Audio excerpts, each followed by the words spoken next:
It's Labor Day, so here are my thoughts. As I sit here on a legal holiday that some people are going to enjoy, while others are going to use as a platform day to remind us of the writers and actors' strikes, rightfully so, and others still are going to travel while kvetching about traveling. I love to travel, so I will never kvetch about that. I'm gearing up for work.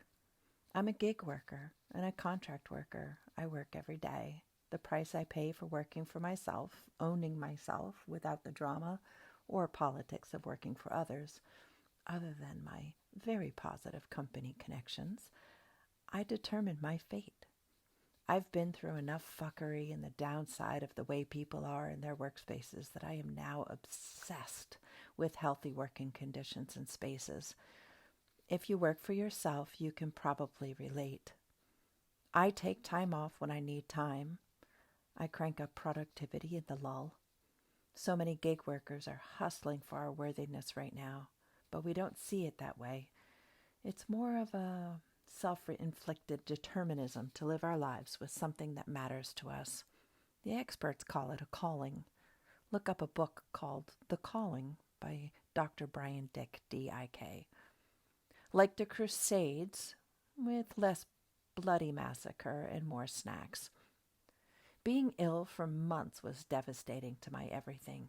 I'm still playing major catch up to that. My thoughts include the very real reality that there was no backup plan.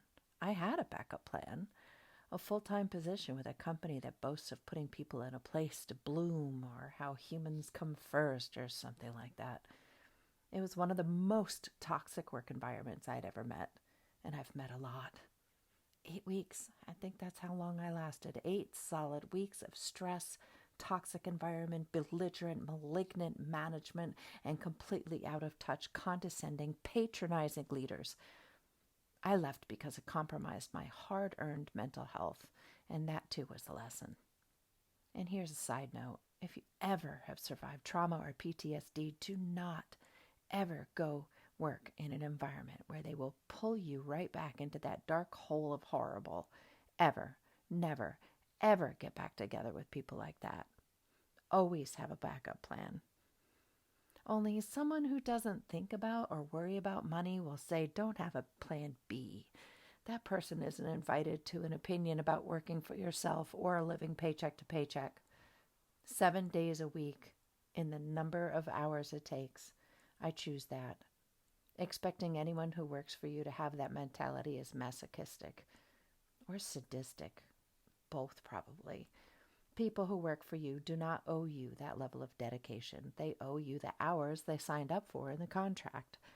People in small business, we will wake up, get up, go to work because our work is an extension of our identity, be it a bagel shop owner or a food truck or an art studio or a tourist joint selling t-shirts to travelers. We love what we do and we do what we love. To everyone working in industries such as healthcare, trucking, Sheetz, or Loves, my favorite places to stop for gas and coffee. Sheetz is the best, in my opinion. Thanks to the people who get up, who go to work, make damn fine coffee for weary travelers. Thank you for working on the 9 to 5 lots day off.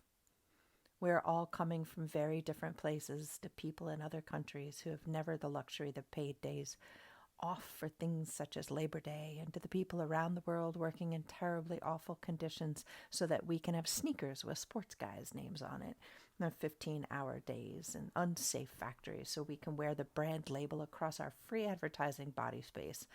I'm thinking about you on this day too. Finally, if you're one of the many who openly mock, belittle, devalue someone else's journey because you are working in a service industry, if they are working in the service industry and you don't have to, trucking industry or paid laborer, just remember this. To the craft brewers, the beekeepers, the donut makers, this day is about you. It's about the 9 to 5ers, but they seem to get the day off and then kvetch about the 4 days a week, or kvetch about the fact that they only have 30 days of holiday. It's a very different mindset. They're very different worlds. But to the people who wake up every day and open up their shop so that those people can have their fresh bagel and their fresh cup of coffee, thank you. I'm thinking about you. To the woods craftsmen, the dirty job adventurers, the dinner theater performers, you too.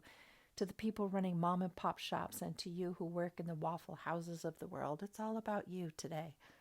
To the woman knitting her 10,000th baby doll for the craft fair, the man who tunes up his guitar to play at the coffee house, I love your work.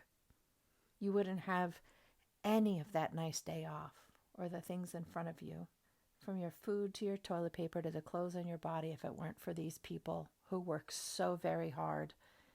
Everyone contributes a vital part of their lives to make the world better for everyone.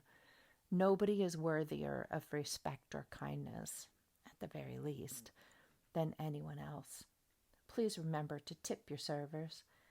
And to you, it's an extra 20% on your bill. To them, it's diapers or dinner for the night or a sliver of the phone bill. I will never forget the time that I was working as a server and a bartender at night, 4 nights a week, because I made enough money to scrape by, to raise my daughter, to be able to spend time with her during her waking hours while going to school, grad school. And it was 70 miles away, so I drove 70 miles in each direction. Yeah, I know, boomer, complaining about things. But in truth, life was more difficult. It was more tedious. It took longer. There were less options.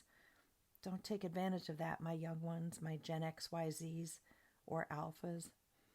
The world is at your fingertips. Don't take it for granted, because it's not something to take for granted. This road that I am showing you right now is the road that I had to drive back and forth 2 to 3 times a week for 4 years in order to get my master's degree, while I raised a daughter and then 2 daughters by the end. And I lived in a community where people were openly disdainful and disrespectful, dehumanizing, devaluing, disregarding to me, because I was their bartender. I was their server. I served them their drinks. These stay-at-home moms who were married to doctors who made enough money that their spouse didn't have to work.